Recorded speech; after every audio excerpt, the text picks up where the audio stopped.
Hey everyone, welcome back to your favorite sales podcast. I'm your host, Ross Rich, and we have a very special guest today. We have Maura Brady of 6Sense. She is the head of verticals and a great sales leader, and appreciate her taking time to join us today and share a few tips and tricks. You are too kind. I will take the great, though. I think we'll determine that at the end of this conversation if you still feel that way. Yes, definitely up to the audience to decide. But I think if you look at your tenure, what you've done at one of the breakout go-to-market technology companies in the last decade, a lot of signs pointing us in that direction. But yes, TBD in the next 15, 20 minutes or so. So yeah, maybe to start for the audience to get to know you a bit more, would love to hear a bit about your background. I know you come from not necessarily, starting out in sales. Would love to hear your kind of journey into revenue leadership. Yeah, no, I did not start out in sales like I'm sure many listeners. I thought I would have a career in finance, moved to New York to work on Wall Street, and pretty quickly realized that wasn't something I was passionate about, and answered a cold outreach to all the LinkedIn recruiters out there for somebody who wanted to talk, and ended up being a sales role. I believe my response was, "Oh gosh, no, I will never be in sales." And fast forward more years than I want to care for. I'm now leading a revenue team. So been a BDR, worked my way up to being an IC, into frontline management, and recently stepped into a new role, building out a new go-to-market team for us here at 6Sense. Awesome. And yeah, I'm curious to hear, especially with this latest role. I hear a lot of folks and experiences with myself, the challenge of going from that IC, that top salary, to a manager. But curious to get your take on, owning an entire org and taking on a new strategy, and how different that is from being a frontline leader. Well, it's early days, so I will let you know my report card in a couple of quarters, but it's fun for me. It's a new challenge. I think I'm somebody who, every couple of years is looking to up my game. So I had a couple of years of building out our central team at 6Sense, which was its own challenges for those of you that, have had a non-coastal territory. So it really actually set me up well for the current role I'm in, of having to think like our customers and put ourselves in their shoes. We're not selling anymore to the fast adopting tech companies out there. So we're really getting good at discovery, and speaking their language is something that I've had experience with. So in a way, it's not that different, but certainly new challenges with building out the team, figuring out our cross-functional resources, what's our messaging. Those are new and exciting challenges for me. Totally. No, I love that point in terms of, if you've ever had experience selling into the non-coastal states in the US. That feels like very 2023 though. It feels like, getting sharper at speaking the customer languages. And honestly, the tech companies and the high growth companies have had the most volatility in the last few years. And I think the most stable businesses, and the businesses that I'm seeing actually invest in the future, were the ones that didn't get ahead of their skis. And I think that's really great experience. A lot of people are looking at, how do I sell into those types of companies and get away from some of the others? So that's interesting to hear. Yeah, we certainly are not the only tech company doing that, right? I'm sure there are a lot of folks listening to us that are in a similar place as me. So hit me up on LinkedIn. I would love to chat. We by no means have it figured out, but I think to your point, being really crisp at what problems you solve. And for us, it's efficient revenue, which luckily is a problem that's pervasive to industries. So might be a slightly different way to get to the solution, or how they might adopt the technology, but bullish so far on the opportunity. Awesome. Well, to switch gears a little bit from kind of your journey to the things that people are, tuning in to hear about. We'd love to dig into the details of, how to run great revenue teams, and getting really tactical. We asked you before the show to share 3 tips for driving consistency and up-leveling deal execution. I love the 3 that you shared. They're 3 that are very near and dear to my heart. To quickly touch on them, and then we'll get into kind of details of what it looks like in the field. 1, follow the process. There's a way to win deals. We don't need to recreate the wheel. Like you already shared, it's about the customer. That's where we should get, different and recreate stuff, not the process. 2, prep. And I love this quote: the more you sweat in peace, the less you bleed in battle. Yes, the best sellers do the best prep work and really sweat the details beforehand and are relaxed in the conversations. And third, urgency, I think is the key word for great sellers everywhere. Around follow-ups, around next steps, we'll get into some of your best practices there. But maybe to start at the first one, follow the process. We'd love to hear in your words why this is, number one on your list. Yeah. I want the listeners to know I put a smiley face next to that before I even talked to Ross. So I didn't know that we would be kindred spirits, but I always kind of joke to my team, I would not be a sales leader or sales manager if I didn't say this. Like, that is inherently what we have to believe in as leaders, is that this is repeatable and proven. And once you have that process, which luckily at 6Sense we do, I think it's the only way to ground your reps into something that they can control. Because at the end of the day, sales, there are certain things that are within our control, but there's a lot that's not. And that's really scary and really hard to forecast and really confusing for reps. And so I try to simplify it. If there's nothing else in your control, like, what you can do is follow our process and understand, even as simple as prepping for the next call. All of us, I'm sure, sell very complex solutions and have many use cases. And where the heck do you even focus for a call? We always start our prep calls out with, like, what is the step in the process that we're trying to achieve? And from there, we can build our agenda, build our upfront contract. But I always think just defaulting to that gives your reps some clarity and, at least a path on what they can control. Totally. And I think when you're in the scene, this is something that I've found really interesting and an aha moment for a lot of folks that have gone from top IC to either frontline manager or second line, is you get so close to the deals. It's just helpful to have that mirror and have that process. Hey, objectively, what's supposed to happen next?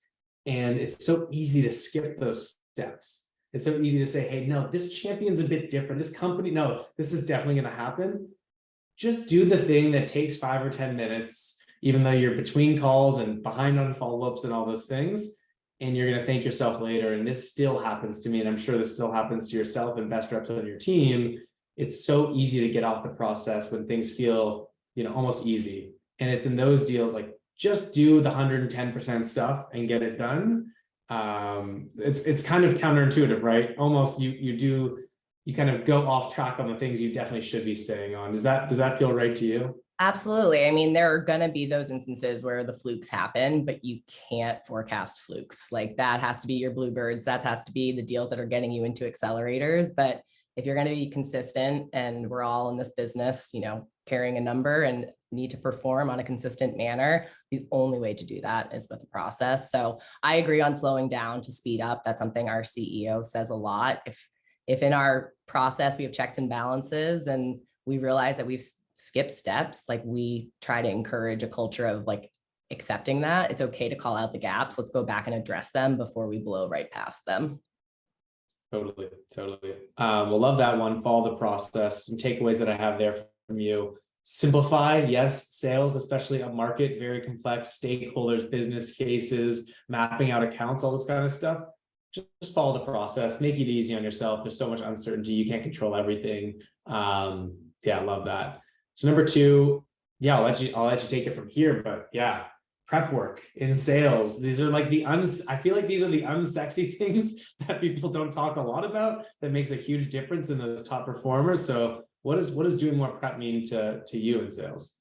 100%. I think the best reps by far are the ones that have maniacal prep built into their own process, beyond what might be in your sales process. They have really committed to prepping.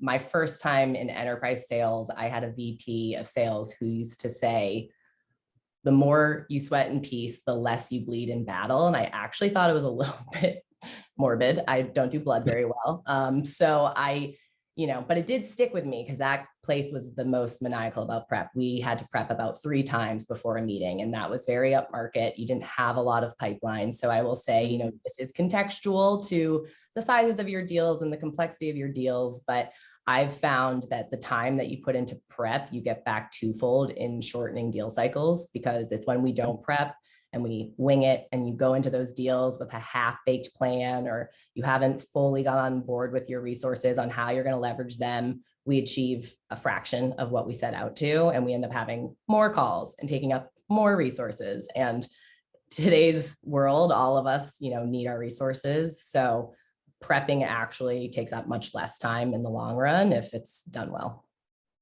Totally. Yeah, I think what comes to mind when I hear that is customers will see and feel that prep work. And when you think about building champions, and really what upmarket sales comes down to, which is someone planting a flag and putting their personal, social capital out of business into a partner like 6Sense or a core or whatever you're selling, they're going to basically, kind of tie themselves to you as a seller and as a product. And if you're coming to these meetings incredibly prepared, understanding their business, doing all these things, they're going to be impressing their peers and people above them, bringing you into meetings, and the opposite.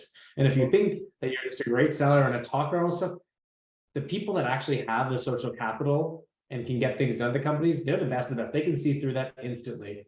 And this is another thing that I see the best sellers doing. And you mentioned also like the time and the resource side of things. The more you can impress people and shorten those cycles, the less chance of risk there are in deals, especially today with budget cycles changing and stakeholders changing so much at businesses. You need to put as much effort into fewer deals, I would even argue in the mid-market now, maybe not SMB and transactional stuff, but even in mid-market, you should probably be doing twice as much as you were before to make sure you're nailing it.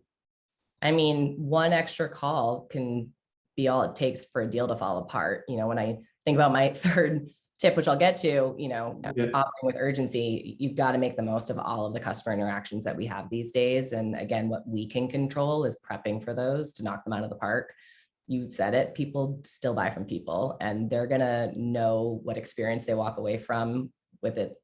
Somebody who did no prep comes in with a very generic pitch, isn't referencing anything relevant to my business, versus somebody comes in with a strong perspective and is helping drive me in this evaluation. I mean, I think we all know it. If it's hard to sell today, it's also really hard to buy. There's a ton of scrutiny on our buyers to make the right decision, to do their due diligence, to make huge returns out of small budgets. So putting yourselves in their shoes, anything we can do to prep and make that conversation more effective is going to give you a leg up. Totally. Is there one thing that you see, maybe that you've learned that helped you when you were an IC or for your team that you really lean into? Is it the deck and the detail there? Is it setting the agenda before? Is it the fault? Like, what is the one thing that you think that maybe not everyone's doing that they could, this is a helpful reminder to dig into that more? All of those things are important. I'm a big PowerPoint fan, happy to nerd out with anyone on slides at some point. But I think for us, a big one we talk about consistently is having what we call a 0.5 meeting. So that's the meeting before the meeting. So if you have a big demo or you have a proposal readout, like who's the person over there that you can call and prep for that meeting with, and it just gives you a way to pressure test your agenda, get more one-on-one information, help them coach you on what makes that meeting a 10 out of 10. I love that. And the thing that comes to mind there, and I think why a lot of people don't do this, is they're afraid of asking their champion for more time. But what it really does is it gets them more confident in you that you're taking this meeting so seriously and you're getting extra insight. And it's so funny. People are like, oh no, I'm too worried about they're already putting you in front of these people. They want you to absolutely nail this. Their social capital is on the line. That's a really, really helpful reminder. And even for us to be doing more of those 0.5 meetings before bringing in other, senior folks. I think deals are won or lost in 0.5 meetings because they're also a great gut check. If you don't have anyone over there who's willing to prep you, then you don't have a champion or a mobilizer that's there selling for you internally. So how do we course correct?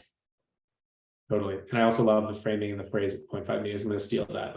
Great, please do. My team is going to be like, all Ross talks about is 0.5 meetings. So moving on to the last piece before we get to some rapid fire questions here. Demonstrate urgency. What does that mean to you? And what are some ways that you make sure your team is driving urgency on deals? Time kills deals is such an overstatement, but I think that it goes for both winning and losing, in the sense of the longer we let these deals bleed out that are never going to go anywhere, the more we're taking our foot off the ball with deals that we should be spending time on. And I think we all will agree in this environment, if there are projects, like, you need to be white on rice and you need to be the vendor that's taking control. As we just talked about, it's really hard to buy. So who is the one that they're leaning on to tell them how should they evaluate and what does good look like? So to me, demonstrating urgency means everything from, getting those pre-agendas and pre-reads out to them ahead of time, but also on the call, landing that next step and following up quickly. If we think about our own attention span and all of the inbox that our buyers have and people vying for their attention, I know we say 24 hours for a follow-up, but I frankly think that's way too long. So making sure to jump on that excitement right after a call, lock in that 0.5 meeting, get next steps clearly aligned back and forth. It's going to tell you, again, if there's not a deal there, great, let's kill it with urgency, or let's be the one that's really driving this.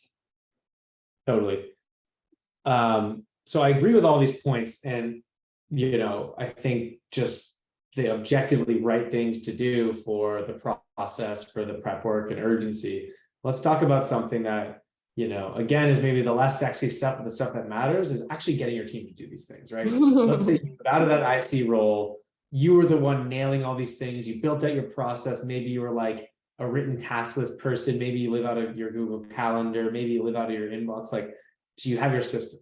How do you get others to be executing on this, or a whole organization, right? I'm curious to hear how you've approached this as someone who is very operationally rigorous, clearly yourself and on your teams. How do you convey this and the importance of these things to your team? Because we all know if you have an average of 10 or 20 reps on a team, X percentage of them, probably closer to that 10, 15% range, are going to be nailing it. How do you kind of move that middle to get closer to what those top reps are doing in terms of the rigor around deal execution? Yeah, I won't pretend we have it all figured out. I don't by any means, unfortunately. If you do, maybe we need to talk about what you guys could do for us. I think one thing that we've tried to adopt that works decently well is, blocking time after important meetings to get this done, because I think we all know the calendar roulette we're on of just going back to back to back is when things can really fall apart. And yeah, there are definitely deals where, that might not happen. We're pretty good on, forecast hygiene and making sure that if deals are dead, we're clearing them out, or we're driving them to a fork in the road type conversation. Our head of sales talk about that a lot. Like, it's okay to go left and not continue the conversations. And if we're going to go right, what are the next 3 steps that we're going to set up together? But I do find just having that block for the reps to quickly sync, if it's myself or a solutions consultant was involved or somebody else on our team, quickly get the team together on what are the key outcomes and next steps we need to drive. And then the AE has time to go execute on that. I like that. Yeah. Building it into your day. Your day isn't meetings, your day isn't emails. It is thinking about the strategy and executing on the details. And I've definitely got into those days. And especially with travel, right? You're like in this meeting, you're going to this next thing, and you're like, wow, I just totally dropped the ball and lacked urgency in these details and some stuff, and didn't do that 0.5 meeting, whatever. I spent, weeks on this thing or months on this thing, and now these small pieces I drop. So that's a really helpful tip, I think, is, beyond changing your Salesforce stages and all the crazy, kind of pipeline reviews and one-on-ones, just helping reps build it into the calendar. Maybe there's this mandatory, daily 30 minutes, an hour of hey, you're not talking to anyone. You are doing the things that on these deals, that extra work for the customer that's going to help us stand out. And it's so easy to forget that. Yeah, it's not exactly on the urgency piece. We try to do that kind of blocking of time and being very specific on what are the actions we want to drive. Is it prospecting? Is it early stage deal progression? Is it multi-threading into our late stage deals? Let's, from an accountability perspective, have the reps put up here's what I'm going to try to achieve in this block, and then report back on it. But I don't, coaching for my team, I don't think it's consistent enough, right? That's still a one time a week type thing. So having more opportunities to have ongoing check-ins on the urgency is an area of opportunity for me. So if you've got some good episodes to listen to, send them my way. Totally. Totally. Well, before we wrap up, my favorite part, rapid fire questions. We're going to ask for either one word or one sentence answers to a handful of questions. Are you ready? Oh boy. Okay. I'm ready. All right. Number one, main reason most teams miss their ARR targets. Prioritization. I think they're spending time in the wrong place. Yeah. I like what you said about what's the famous quote that I hear from a lot of people, most recently Skip Miller. Yeses are great, no's are okay, maybes will kill you. Prioritization is everything in sales for sure. Next one, favorite resource related to revenue leadership, whether it's a book, a course, a podcast. I have to plug my CMO's book, No Forms, No Spam, No Cold Calls. Great blueprint for what a go-to-market should look like with the customer experience at the center today. But recently, I love the Jolt effect from the guys over at the Challenger sale. That resonated with me a lot around customer indecision when you're selling into verticals. Totally. Yes, as well as the number of stakeholders now involved in deals compared to maybe 10 years ago. Definitely has changed a lot. Number one challenge for revenue leaders in 2023. Surviving is the first word that came to mind. Hang in there. I think, you got to see the forest through the trees, which can be hard when you're in the thick of it. But as I said, I'm still really bullish about if you have a solution that adds value and you know exactly what that means for your customers, that, next year is going to look brighter. Yeah, the highs are high, the lows are low. This is a moment in time for sure. It's good context. Best segment, SMB, mid-market, or enterprise? I can't say verticals. I'm an enterprise OG. That's where I kind of grew up and where I've had my most experience. I love the challenge of it. I love the team selling aspect of it, but I think there's something for everyone depending on, what gets you motivated. Totally. Most important organization on a revenue team, is it sales, CS, or marketing? Answering that feels like a death wish. So I'm going to say all of the above, and I'm going to throw my ops team in there. We at 6Sense are big on recognizing the revenue org and working together, which has been key to our success. I think I've gotten like 2 people to answer that question this entire season. So I'll keep trying. Best way to unplug from the demands of revenue leadership? Oh, I'll be honest, tequila, and my guilty pleasure is Bravo. I know there's people out there that just need to turn my head off. I'm not somebody who, to get fully immersed in this job, I need to have an outlet. So that's mine. I'll admit it. Totally. And the last one before we wrap things up, the road to successful revenue leadership is paved with. I don't know how paved it is, but it's full of pit stops and pit teams. I think I always thought of sales as kind of, fast, and I just think of Formula One. I'm in my drive to survive days, but I think of revenue leadership very much as being the principal there. It's not about you. You're not the face of the team. The drivers are your ICs, but there are so many teams along the way that may not get the credit that you have to be in sync with, and it doesn't happen alone. So for whoever did answer that question, maybe shame on them, because I don't think anyone's going to get through today without relying on your team. Totally. Honestly, that might be my favorite question. My favorite answer now, the rapid fire. Is it paved at all? I think that's time to what being a revenue leader means in 2023. But no, I appreciate you taking time out of your day and all the deals and probably the end of the quarter that you're working on. I think some great tips and tricks around the simplicity of following the process, which is sometimes the hardest thing to do. The importance of prep work, 0.5 meetings is my new catchphrase, and demonstrating urgency and thinking about how to do that in terms of blocking time with the team and everything. So appreciate you taking a few moments. And if folks want to get in touch with you, what's the best way? Yeah, find me on LinkedIn. I always appreciate an outreach. We're all in sales, so we look forward to connecting. Totally. Well, thanks again, Maura. Good luck closing out the quarter. Thanks, you too.